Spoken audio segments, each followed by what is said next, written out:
Hey kids! Yes, I did sleep in this last night. It's the next day after our YouTube live. No, I didn't actually. But anyway, I did want to show you how to make pumpkin seeds. So here's the final product, and I'm going to show you kind of the steps to do that. But I do have a dad joke for you. So a jack-o'-lantern was trying to pick a fight with a pumpkin, and he said, "Come on, man, I can take you." And the pumpkin says, "You don't have the guts." So anyway, let's get started.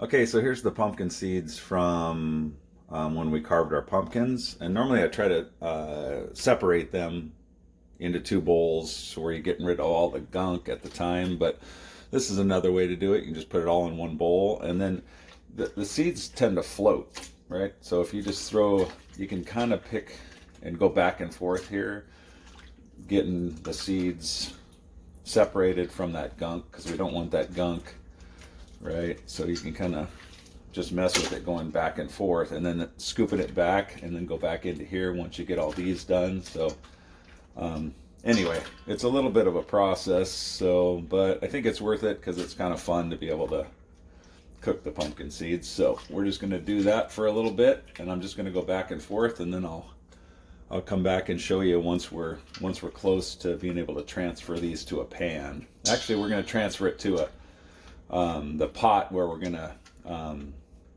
simmer them in butter. Okay, so let me get to that point so you're not having to watch this because it takes a little while. Probably take me about 10 minutes to go back and forth and get all those seeds separated. Okay, we're getting closer now. We just got rid of a lot of the gunk and moved it over to here, and now there's still some gunk down at the bottom here, but like I said, the seeds float. So now it's kind of nice to just kind of scoop it across the top, and we're getting the majority of the just seeds. There's still some goop that's hanging on. I mean, you don't have to get completely carried away with this, but I like to separate the stuff that's hanging on there.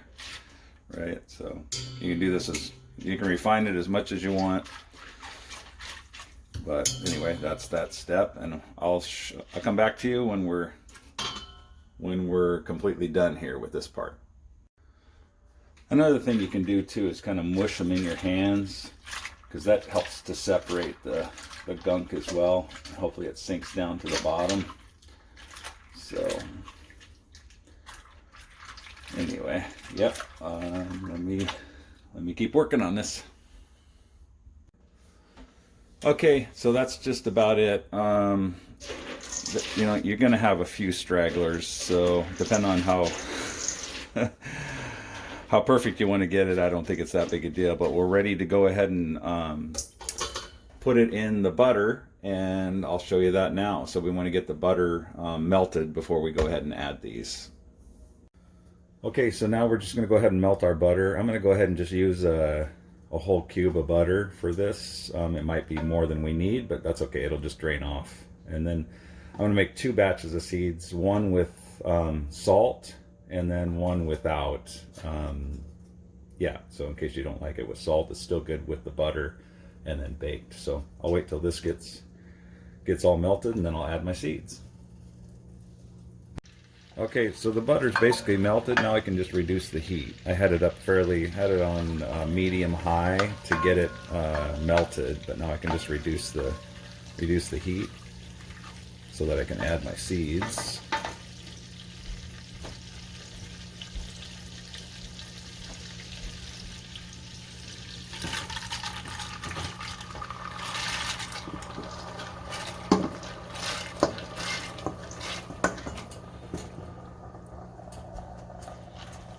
Okay, there's still a little bit of water left in with the seeds, but that's okay. Really, I just simmer these for about 5 minutes on medium low, something like that.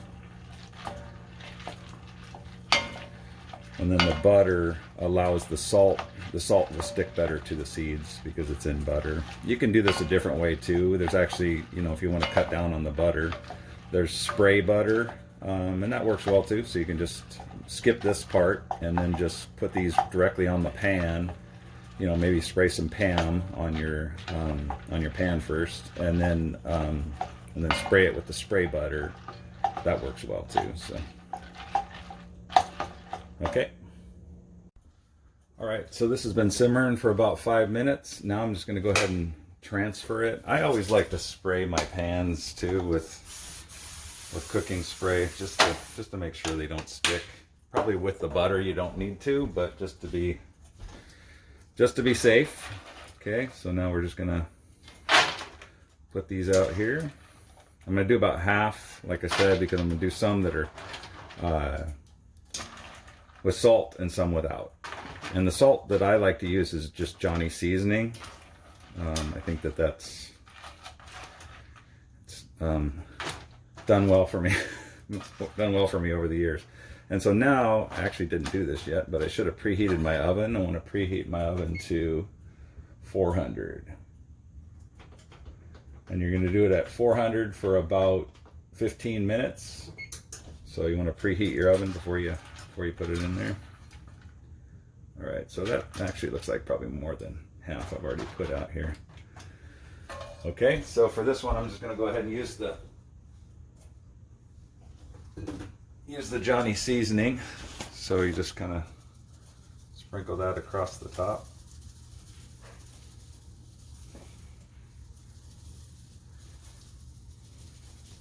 Okay, we can mix that up a little bit. And then you want to put this on the top rack of your oven, because it's nice to have them. I like them brown. You could put them lower and then they'd still cook, but I kind of like the ones that are a little black and brown. So, all right. Okay, so this is the one without the, we're not going to add salt to this one, so I'm just going to go ahead and do those as well. You can still see, some small chunks of pumpkin in there, but that's not going to hurt anything. And like I said, see, we're straining this now, so it's not like we're going to put all that butter on there. There's going to be butter left in your pot, which is okay. So, okay, so next thing that we need to do is just put these in the oven. These won't fit on the top rack together in my oven, so I'm going to bake them separately, and then we'll come back and show you what it looks like when it's done. Okay, so these are how the seeds came out. I actually ended up cooking this one for 20 minutes, and this is for 25 at 400 degrees. So that just shows you the difference. I'm probably going to actually throw this one back in because I do like them a little bit more brown. Yeah, I thought it was 15 minutes, but it's actually, so 20 minutes, 25. So I'll probably put this in, so 25 minutes I think is probably the better for how I like them. This is cooked. These are fine. If you like them a little more crispy, then you probably want to go 25 minutes. Okay? All right, so I hope that was helpful for you. If you've never cooked pumpkin seeds, now you know kind of the process. You got to clean them first to get all the gunk separated. That's a little bit of work, but I think the end product is worth it. And plus, it's a fun thing to do around the holidays, something to look forward to, because it's not something you have throughout the year. Of course, I think there are companies that actually make pumpkin seeds, but anyway, so thanks for watching and God bless you.